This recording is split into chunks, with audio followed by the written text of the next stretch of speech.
On the 5th of June 1972, two women stood in the same room for the first time in nearly 40 years. One of them was the Duchess of Windsor. Her husband, Edward, who had been King Edward VIII for 10.5 months in 1936, had died 7 days earlier in Paris of throat cancer. She had flown to London in mourning. She would be in the country for a total of 6 days. The other woman was the Queen Mother. Her late husband, King George VI, had been Edward's younger brother. She had inherited the throne, and so had her daughter, the reigning Queen Elizabeth II, because Edward had given it up to marry the woman who now stood in widow's veil on the chapel floor. They did not speak. According to the senior royal correspondents present at Windsor that day, and according later to the official biographer of the Queen Mother, there was no exchange of words between the Duchess of Windsor and the woman whose throne her husband had once held. The silence was not new. The silence was, by the date of that funeral, 36 years old. By the time the Queen Mother herself died in March of 2002, the silence between these two women, present and acknowledged in private, never publicly addressed by either of them, had run for almost the entire span of the 20th century. This film is about those two parallel lives and about the 70 years in which they almost never crossed. Two childhoods, 1896 and 1900. Bessie Wallis Warfield was born on the 19th of June, 1896, in a summer cottage in Blue Ridge Summit on the border between Pennsylvania and Maryland. Her father, Teakle Wallis Warfield, was already dying of tuberculosis when she was born. He was dead before she was 5 months old. Her mother, Alice Montague, was left without means. The Warfield and Montague families were both Old Baltimore, but Old Baltimore by the 1890s was not what it had been before the American Civil War. Wallis grew up dependent on richer relatives. She learned, very early, the difference between being inside a great house and being a guest in one. 4 years and 2 months later, on the 4th of August 1900, Elizabeth Angela Marguerite Bowes-Lyon was born, the 9th of 10 children of Lord Glamis, soon afterwards the 14th Earl of Strathmore and Kinghorn. The Bowes-Lyon family had been in possession of Glamis Castle in the Scottish Highlands since the 14th century. There were no questions about her place inside a great house. She had been born inside one. The two girls grew up roughly 4,000 miles apart, in households whose only common feature was the wealth of the families above theirs, and even there the proportions were reversed. Wallis was a poor relation of the Baltimore gentry. Elizabeth was the youngest daughter of the Scottish nobility. When the First World War broke out, both were in their teens. Wallis attended Oldfield School in Maryland, a finishing school for daughters of the Southern gentry. Elizabeth helped her mother, the Countess of Strathmore, turn Glamis Castle into a convalescent hospital for wounded soldiers. She was 14. She would, by the war's end, have rolled bandages, written letters home for the wounded, and made the acquaintance of more men of the working classes than the average young aristocrat of her generation would meet in a lifetime. By the time Wallis turned 20 in 1916, she had been presented as a debutante in Baltimore. By the time Elizabeth turned 20 in 1920, she had attended the wedding of Princess Mary, daughter of King George V, as a bridesmaid, and had attracted the attention of a shy, stammering second son of the king. Two girls, two countries, two families. Two very different relations to inherited place. Two marriages, 1923 and 1928. On the 26th of April, 1923, Elizabeth Bowes-Lyon married Prince Albert, Duke of York, second son of King George V. The wedding was at Westminster Abbey. She had turned down the prince's proposal twice before accepting. The hesitation was a matter of record.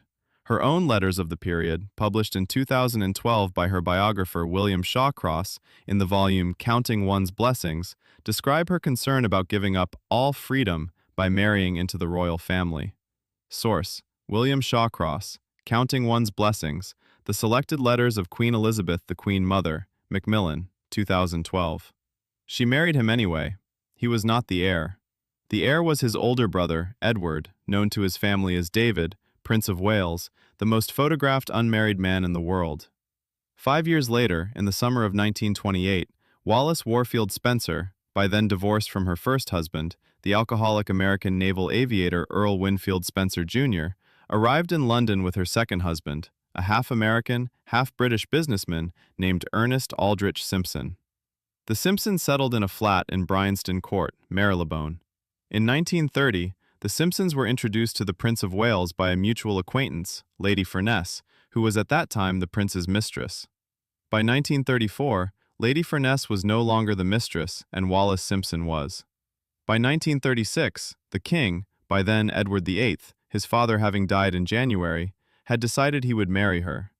The Yorks watched this unfold from one floor of royal life. The new king and the woman he intended to marry occupied another. The two women, Elizabeth, Duchess of York, and Wallis Simpson, had by then met.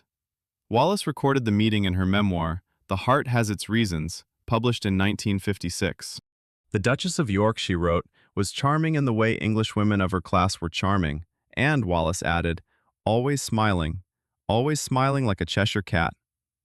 The Duchess of York's view of Wallis was less polished and not yet on the record. It would be, soon. The Abdication, 1936. On the 10th of December 1936, Edward VIII signed the Instrument of Abdication at Fort Belvedere in Surrey. The Duke of York, Elizabeth's husband, became King George VI. Elizabeth, who had not expected the throne, who had married a man precisely because he was not going to be king, became Queen Consort of the United Kingdom. She was 36 years old. She would, in the years to come, never quite forgive the brother-in-law and the woman who had handed her, against the design of her own life, that crown. The documentary record on this point is unusually candid. William Shawcross, working with the Queen Mother's full private correspondence in the Royal Archives, established in his official biography of 2009 that the new Queen's view of her brother-in-law's new wife was settled almost immediately and did not soften across the remaining 66 years of her life. Source: William Shawcross, Queen Elizabeth the Queen Mother, The Official Biography, Macmillan, 2009. The new Queen referred to Wallis, in letters that survived in the Royal Archives, simply as that woman. The biographer Anne Seba, whose 2011 book, That Woman, The Life of Wallis, Duchess of Windsor, takes its title from precisely this nickname, has documented how thoroughly the phrase traveled. What the new Queen did, in the months that followed, is also on the record. She communicated, through intermediaries, that no member of the senior aristocracy should attend the wedding of Edward and Wallis. The wedding took place on the 3rd of June 1937, at the Château de Condé, near Tours, in France. The guest list was extracted by Edward's friends with difficulty. Approximately 24 people attended. No member of the British royal family was among them. Then came the matter of the title. In May of 1937, letters patent were issued by King George VI, restricting the style of Royal Highness to Edward alone. Wallis, on her marriage to a man who was the son of a king, the brother of a king, and the great-uncle of a future queen, would not be styled Her Royal Highness. The decision is documented in cabinet papers of the period and is attributed by Shawcross and by historians of the abdication to the new queen's personal pressure on the new king. The denial of HRH was, in royal terms, a permanent insult. It was specifically the insult Edward had spent the months between the abdication and his marriage attempting to forestall. He failed. Counter-narrative. Recent reporting, in particular work by Andrew Lowney and by Anne Seba, has questioned whether the public version of the Queen Mother's hostility, sometimes described as a personal vendetta, adequately accounts for the practical political logic of the moment. Seba, citing previously unexamined American consular files, has argued that the decision to deny HRH was driven at least in part by Foreign Office and security concerns about Wallis's premarital associations, including allegations later examined in MI5 files. Whether the campaign against Wallis was personal, political, or both is, in the recent literature, an open question. What is not in question is who carried it through and who paid the cost. The Long Silence, 1937 to 1965. For the next 28 years, the two women lived parallel lives at a sustained distance. The Queen, Elizabeth, became, with her husband and her two young daughters, the public face of the British royal family during the Second World War. When the German Luftwaffe bombed Buckingham Palace in September 1940, she told a journalist, in a phrase that became famous on both sides of the Atlantic, "I'm glad we have been bombed. It makes me feel I can look the East End in the face." Source: Contemporary reporting in the Times, September 13, 1940, reproduced in Shawcross 2009. She refused to evacuate her children to Canada. She stayed in London. She visited bomb sites. By 1945, she was, in the language of the period, the most popular member of the British royal family. Wallis, in the same 5 years, was 1,200 miles southwest of the war. Her husband had been appointed governor of the Bahamas by Winston Churchill in 1940, a posting that was, by Churchill's own private correspondence, partly designed to keep the Windsors out of occupied Europe, where they had unwisely accepted German hospitality in the months before the war. The appointment was, in effect, an exile dressed as a colonial governorship. The Duchess found the Bahamas hot, small, and beneath her. She told friends so. Edward served until 1945. The Windsors moved to Paris. They would remain there for the rest of his life.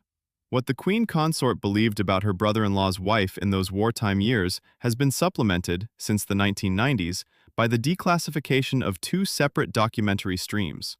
The first is the British MI5 file on Wallis, partially released in 2003, which documented her contact with the German ambassador to London, Joachim von Ribbentrop, in the period before the abdication.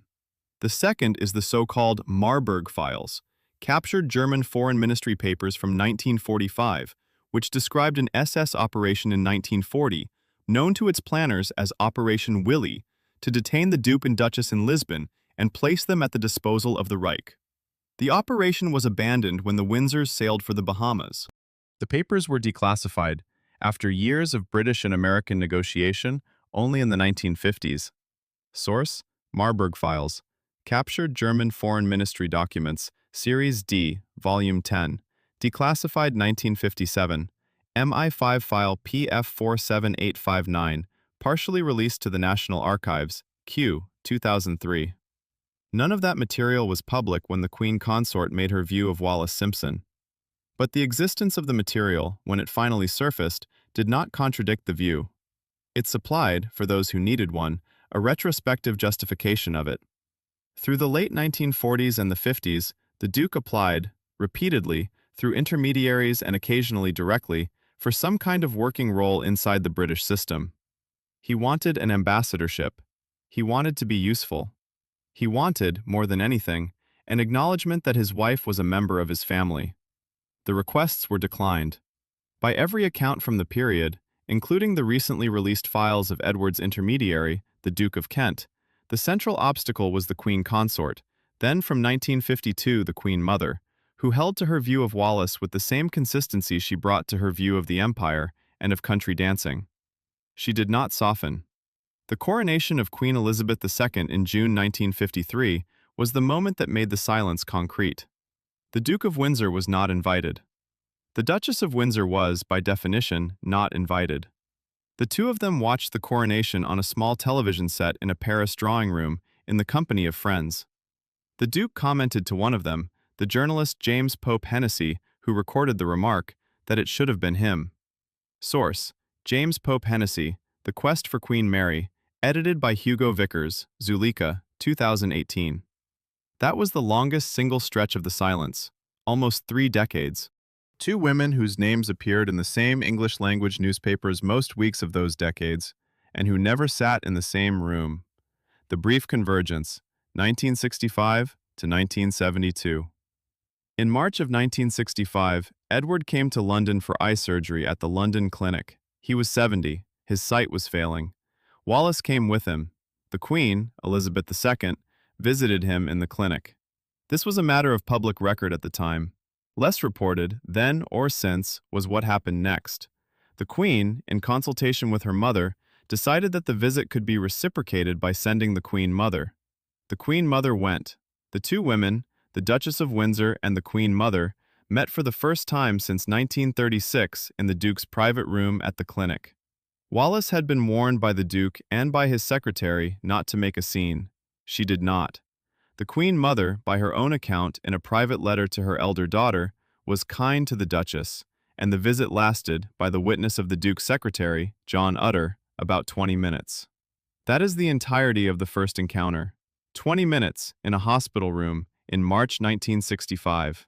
Two women in their 60s who had not been in a room together since one of them was 36 and the other was 40. The Queen Mother's letter to her daughter about the visit, quoted in Shawcross, is the only sentence we have from her side that addresses the encounter directly. She had been, she wrote, kind to the Duchess, and added that the Duchess did not seem to be quite well herself. There was no mention of the previous 29 years. There was no mention of the abdication, the wedding the British family had refused to attend, the title denied, or the wars survived. There was an observation about the other woman's health, and there was the visit, and then there was the close of the letter. That is, in approximately 83 words, the entirety of the Queen Mother's surviving private account of the only sustained private interaction the two women ever had. 7 years later, on the 28th of May 1972, Edward, Duke of Windsor, died at his Paris home of throat cancer.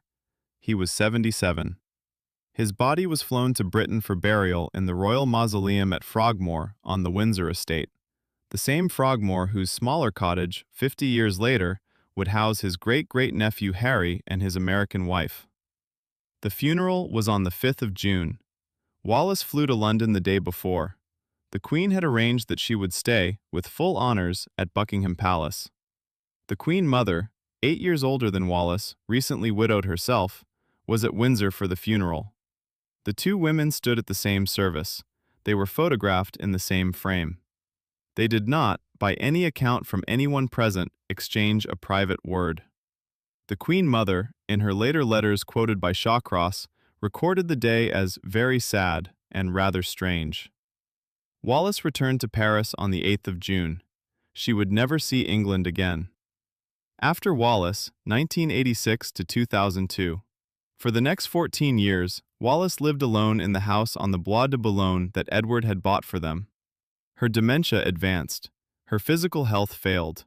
Her affairs were managed, controversially, by her French lawyer Maître Suzanne Blum. She was visited very rarely. She received no British royal visitor in the years between the Duke's death and her own. She died on the 24th of April 1986. She was 89. The funeral was held at St. George's Chapel, Windsor, on the 29th of April 1986. The Queen Mother attended. She was 85. She sat through the service. She did not give a public statement. She did not, by any record that has come down to us, give a private one to a member of her staff. That, by the strict reading of the documentary record, is where the silence becomes total. The last woman in a position to break it lived for 16 more years. She did not break it. The Queen Mother died on the 30th of March 2002 at Royal Lodge, Windsor. She was 101. By her death, she had outlived Wallis by 16 years, her husband by 50 years, her brother-in-law Edward by 30, and 4 British prime ministers who had served during her own husband's reign. Her authorized biography by William Shawcross was published 7 years after her death, in 2009. It is the closest the documentary record will now come to her own voice on the subject. Across more than 1,000 pages, Wallis Simpson is named, by the indices of the published edition, approximately 47 times. She is quoted, by the Queen Mother in her own surviving letters and conversations, in terms of warmth, by Shawcross's careful tally, 0 times. Source: William Shawcross, Queen Elizabeth the Queen Mother, Macmillan, 2009, Indexed References. The 47 references are the silence, given a number. Coda. The 70 years are an approximation. Counted from 1936, when the abdication brought the two women into proximity, to 2002, when the older of them died, the span is 66. Counted from their first meeting in the early 1930s, the span is closer to 70. Counted from the day Elizabeth Bowes Lyon first attracted the attention of a king-to-be in 1920, the span is more than 80. What survives of those decades is what has always survived of difficult relations between people of public consequence. A few letters, a few attributed nicknames, a few photographs of the two of them in the same frame, a few witnesses, mostly now dead.